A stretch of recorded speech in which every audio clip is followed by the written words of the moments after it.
నమస్తే. ప్రస్తుతం మనం చిక్కడపల్లి లైబ్రరీలో ఉన్నాం. సో మరి నిన్న ఉస్మానియా యూనివర్సిటీకి ముఖ్యమంత్రి రేవంత్ రెడ్డి గారు వెళ్ళడం జరిగింది.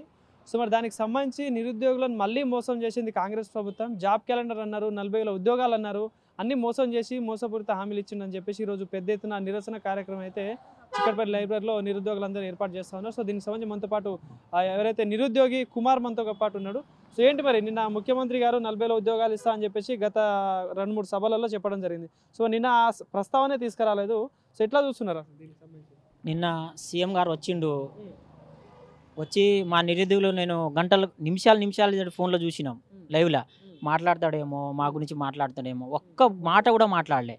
మీరు మేము ఎంతో కష్టపడితే మీ కాంగ్రెస్ పార్టీని మేము గెలిపించినాం. ఈరోజు మీ సీఎం కుర్చీలో కూర్చున్నారు, అది అందరికీ తెలుసు. ఈరోజు క్యాంపస్లో వచ్చిరు, మీరు మంచిదే, 1000 కోట్లు కేటాయించారు. కానీ అక్కడ నాణ్యమైన విద్యకు కావాలి. ఫస్ట్ ఏదో అద్దాలతోటి కట్టించి బిల్డింగ్ కట్టించేది డెవలప్మెంట్ కాదు కదా. అక్కడ ఉన్న స్టూడెంట్ ఎంతమందికి అన్ఎంప్లాయ్మెంట్ ఇచ్చిరు, మీరు ఎంతమందిని దారి చూపించారు, ఎంతమందికి ఉద్యోగాలు కల్పించినాయి. ఇప్పుడు మీరు వచ్చి 2 సంవత్సరాలు దాటింది, ఇంకా మీరు 2 సంవత్సరాలు ఉంటారు, 2.5 సంవత్సరాలు ఉంటారేమో. 5 సంవత్సరాల 2 సంవత్సరాలు సగం 50% మీ పాలన అయిపోయింది. 50% మీరు ఏం చేస్తారు? ఇదేదో స్టూడెంట్ కూడా అంత నిరుద్యోగులు 30 లక్షల స్టూడెంట్లు కూడా ఆలోచించాలి. మీరు 1000 కోట్లు కేటాయించారని మాట్లాడిరా. మేనిఫెస్టోలో మీరు 2 లక్షల ఉద్యోగాల హామీ ఇచ్చారు కదా. అందులో 2,000 కంటే ఒక్క నోటిఫికేషన్ కూడా న్యూ రిక్రూట్మెంట్ చేయలే. ఎవడో ఇచ్చి అన్నం వండిర్రు, కూర వండిర్రు అంటే రెడీకి పెట్టిర్రు. ఇప్పుడు నేను వండి మీకు పెడతా, రండి అన్న, మీరు వచ్చి మీరు కడుపు నుండి పెడితే ఎవరో వచ్చి మధ్యలో వ్యక్తి వచ్చి కడుపు పెట్టిర్రంటే మీరు ఇది అట్లా ఉంది పాలన. ఎవరో మధ్యలో వచ్చి తీసుకొని పోయిండు, కడుపు నింపుకొని పోయిండు, అట్లా ఉంది పాలన. గత ప్రభుత్వం ఇచ్చిన నోటిఫికేషన్ దానికి నేను ఇచ్చిన అంటూ చెప్పుకుంటూ పోతుర్రు. చెప్తున్నా, మీరు సీఎం రేవంత్ రెడ్డి మీ ప్రభుత్వానికి మేము విన్నవిస్తున్న ఒక్కటే, మీరు 2 సంవత్సరాల కాదు, మీరు 2026 జనవరి కల్లా నోటిఫికేషన్ ఇస్తే ఆ మాట మీద మీరు నిలబడ్డట్టు మేము ఒప్పుకుంటాం. ఇవ్వకపోతే ఇది మొత్తం అటర్ ఫ్లాపు. అలాగే మీరు 1000 కోట్లు మీరు ప్రజాధనాన్ని 1000 కోట్లు కేటాయించారు కదా.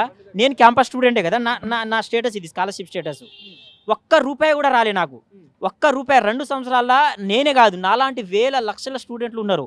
స్కాలర్షిప్ పడితే క్యాంపస్లో కాదు, ఏ కాలేజీలో అయినా మాకు క్యాంపస్లో మాకు మా సర్టిఫికేట్ ఇస్తారు, మాకు టీసీ ఇస్తారు, మా మెమోస్ ఇస్తారు. ఇప్పుడు మేము డైరెక్ట్ అడిగినా, నీకు టీసీ అని బాబు అన్నారు. 30 ఏళ్ళు నాకు స్కాలర్షిప్ రావాలి, నేను క్యాంపస్ స్టూడెంట్.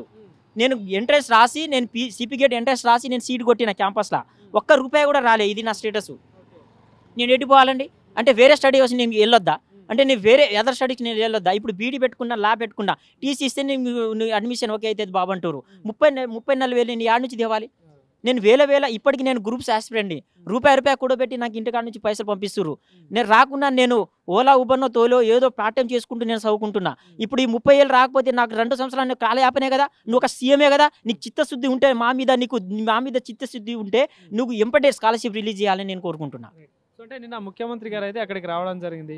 సో మరి ఎట్లా వస్తుంది అంటే మీ ప్రస్తావన తీసుకురాలేదు, 40,000 ఉద్యోగాలు అన్నారు. సో పోలీసులు లేకుండా వస్తా అని చెప్పిండు, కానీ అక్కడ చూస్తే పరిస్థితి అంతా రివర్స్ అయింది. సో ఎట్లా చూడొచ్చు?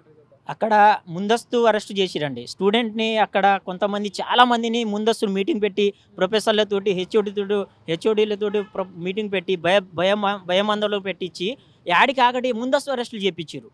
అక్కడ స్టూడెంట్ కంటే పోలీసులు ఎక్కువ ఉన్నారు. చూస్తున్నారు కదా, పోలీసులు ఎక్కువ ఉంటారు. పోలీసులే స్టూడెంట్ అయినారేమో. అక్కడ ఎక్కడ పోయినా నినాదాలు ఇచ్చినా స్టూడెంట్ ముందర రాకుండా ముందర అరెస్ట్ చేయించారు. ఇక్కడ ముందర అడిగి ఒక సీఎం అంటే అక్కడ బందోబస్తు, హెవీ బందోబస్తు ఉంటుంది, ఫుల్ సెక్యూరిటీతో ఉంటుంది. అక్కడ స్టూడెంట్ దూరం నుంచి నినాదాలు ఇచ్చినా వాళ్ళకు ముందర వచ్చి నినాదాలు లేకుండా పోయింది. అట్లా అందుకని స్టూడెంట్ వెనకనే ముందర రాకుండా ఏడికాడికి పకడ్బందీగా ముందర రాకుండా పోలీసు వాళ్ళు అక్కడ హెవీ సెక్యూరిటీ పెట్టించిర్రు. దూరంతో నినాదాలు ఇచ్చినా అది అందరికీ తెలుసు. ఇది కొంతమంది వల్ల, కొందరు కాంట్రాక్టర్ వల్ల, కొంతమంది ప్రొఫెసర్ల వల్ల కూడా ఇది నడుస్తుంది. ఇది కొంత నిజాయితీగా, ఇది విలువతో కూడుకున్న విద్య లేదు, నాణ్యమైన విద్య లేదు.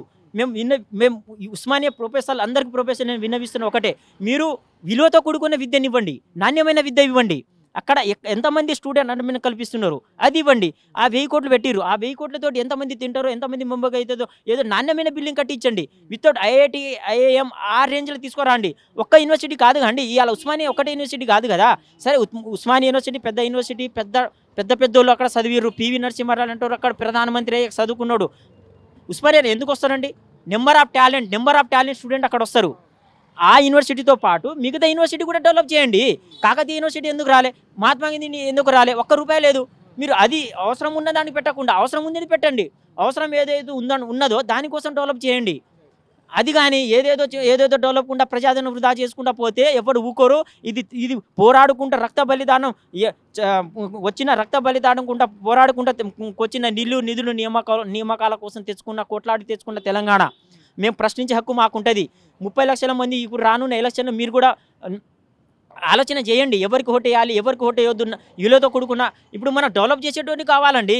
డెవలప్ చేసిన కొంతమంది రాజకీయ నాయకులతోటి చదువు రానోళ్ళు కూడా ఆడ డెవలప్ చేసి ఏం డెవలప్ చేస్తారండి? అంటే మొన్న మాట్లాడినారు, మీరు ఏమని మాట్లాడిరు అంటే యువకులు మీరు చదువుకోండి అంటే చదువుకున్నోడు రావద్దా? చదువుకున్నోడి పాలన ఉంది కదా. వీళ్ళు బాబాసాహెబ్ అంబేద్కర్ మాకు ఇచ్చింది ఏంది? ఓటు హక్కు ఇచ్చిపోయిండు. ఒక అన్టచబిలిటీ అంబేద్కర్ గారే మహనీయుడు, గొప్ప దేవుడు, అట్లాంటి వాడే రాజ్యాంగాన్ని రాసి ముందుకు ఇచ్చిండు. మరి మీ మీ మీ గొప్ప వ్యక్తి గారు అప్పుడు జవహర్లాల్ నెహ్రూ కూడా జవహర్లాల్ ఎందుకు ఇంది ఆలోచన అట్లాంటివి ఉన్నాయి. యువకులు కూడా పెద్ద పెద్దోళ్ళు ఉంటారు. మీరు రాకుండా ఎట్లా అంటారండి? మీరు ఆ మాట ఒక సీఎంగా ఆ మాట ఎంతవరకు కరెక్ట్ ఇది? అంటే స్టూడెంట్ పెద్ద పీజీలు పిహెచ్డీలు చేసి రావద్దా? రాజకీయంలో రావద్దా? యువకులు రాజకీయం రావద్దా? అంటే యువకులు రాజకీయం రావద్దు, మీరేమో బీర్లు బాటీలు బీర్లు పంచుకుంటూ పోండి. ఊర్లో మీరు దొంగలను ఖదర్ బట్టి వేసుకుంటూ మీరు రాజకీయంలో రండి. మేము పిహెచ్డీలు చేసి మేము అడుక్కొని బతకాల్సి వస్తుందా మాకు? అంటే మాకు చట్టాలు తెలియదా? మాకు తెలియదా? మేము చదువుకున్నాడు ఒకరు పాలన చేస్తారండి, చదువు రానోడు ఏం పాలన చేస్తారు? 30 లక్షల మంది నిరుద్యోగులు మీరు ప్రతి ఒక్కరు మీరు మారాలి. మీరు బీర్లు బాటిల్ లొంగకండి. మనకు రాజ్యాంగం ఇచ్చిన హక్కు. చట్టాలు తెలియకపోతే చట్టాలు చదవండి. మీరు చదివి ఈ నిరుద్యోగులు 30 లక్షల మంది యావత్ కోరుకుంటున్నా. ఇదే నేను మాట్లాడేది.